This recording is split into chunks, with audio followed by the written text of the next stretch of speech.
welcomes the Leader of the Opposition, Keir Starmer. Mr. Speaker, I'm privileged to be the proud owner of a copy of the former Prime Minister's new book. It's a rare, unsigned copy. It's the only unsigned copy. It's quite the read. She claims the Tory party's disastrous kamikaze budget that triggered chaos for millions was, her words, the happiest moment of her premiership. Has the Prime Minister met anyone with a mortgage who agrees? Well, Mr. Speaker, all I'd say is he ought to spend a bit less time reading that book and a bit more time reading the Deputy Leader's tax advice. Mr. Speaker, we've got a billionaire Prime Minister and a billionaire Prime Minister, both of whose families have used schemes to avoid millions of pounds of tax, smearing a working-class woman.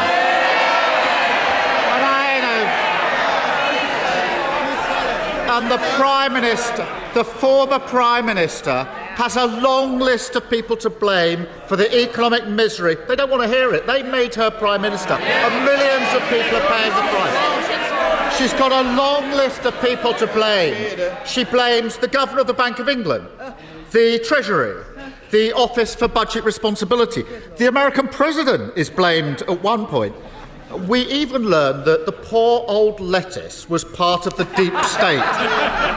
Does the Prime Minister agree with me that it's actually much simpler than that? It was the Tories' unfunded tax cuts, tens of billions of pounds of unfunded tax cut, that crashed the economy and left millions paying more on their mortgages, wasn't it? Mr. Speaker, everyone knows that 2 years ago I wasn't afraid to repeatedly warn about what her economic policies would lead to, even if it wasn't what people wanted to hear at the time. Mr. Speaker, I was right then, but I'm also right now when I say that his economic policies would be a disaster for Britain. He would send inflation up, mortgages up and taxes up, and working people would pay the price. Well, I appreciate the Prime Minister having the stomach to say it out loud, but everyone knows it's the Tory party's obsession with wild, unfunded tax cut that crashed the economy. We know it, he knows it, they know it, and the whole country is living it. So when is he finally going to learn the lesson from his predecessor's mistakes and explain where the money is coming from for his own completely unfunded £46 billion promise to scrap national insurance? Mr. Speaker, when my predecessor was running for leader, to use his words, I did have the stomach to argue out loud about her economic policies, had the conviction to say that they were wrong, but not once but twice. He tried to make his predecessor Prime Minister.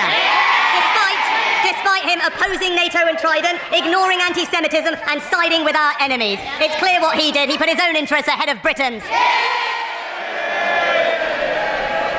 I think actually when he was running for Prime Minister, for leader, he was explaining how he's funneling money from poor areas to pay it into richer areas. We know what his record is. I notice he's not denying the £46 billion promise to scrap the national insurance, but he's refusing to say where the money will come from.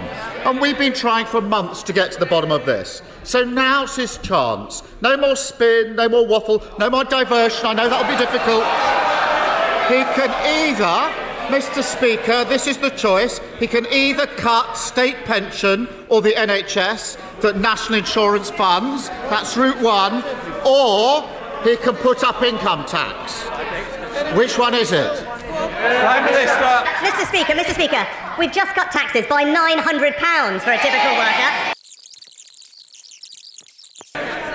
No single politician has ever put tax up more times than he has. But Mr. Speaker, just hang on, because he was given the chance. He was just given the chance to rule out cutting the NHS or state pensions to pay for scrapping national insurance. No, I was a lawyer long enough to know when someone's avoiding the question. So I'm going to give him another chance.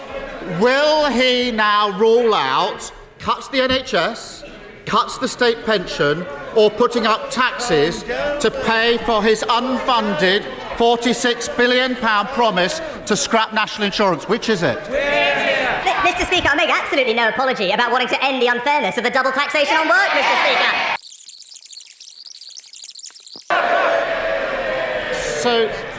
So this is genuinely extraordinary. Two chances to rule out, Mr. Speaker, two chances to rule out cuts to state pension, cuts to the NHS, or income tax rises to fund his promise to abolish national insurance. Order. Mr. Hull, I want you to set a good example, not a bad one. Keir Starmer.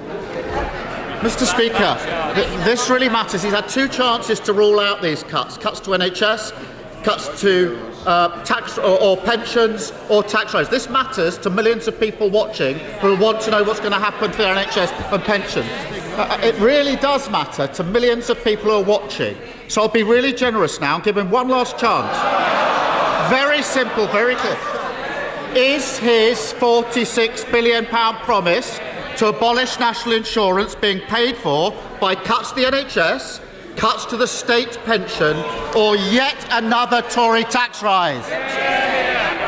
Mr. Speaker, he's really got to keep up, Mr. Speaker. Right? It's this government that's just delivered a £900 increase to the state pension. It's this government that's already committed to the triple lock for the next Parliament. Leader Stephen Flynn. Thank you, Mr. Speaker. This week, a former Prime Minister who oversaw a financial crash before being unceremoniously turfed from office told the public the truth, and I'm not referring to that one, Mr. Speaker, because on Monday, Gordon Brown told the people of these Isles that the forces pulling Britain apart are greater than the forces holding it together. So maybe the Prime Minister can find some time this afternoon to perhaps agree with just one of his predecessors. Look, Mr. Speaker, where I do agree with my predecessor very strongly is that Scotland would be far stronger inside the United Kingdom.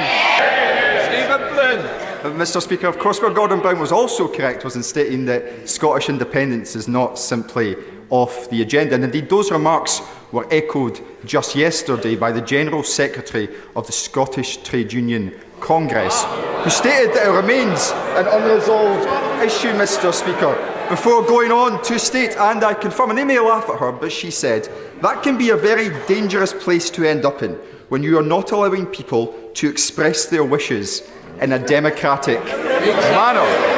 So may I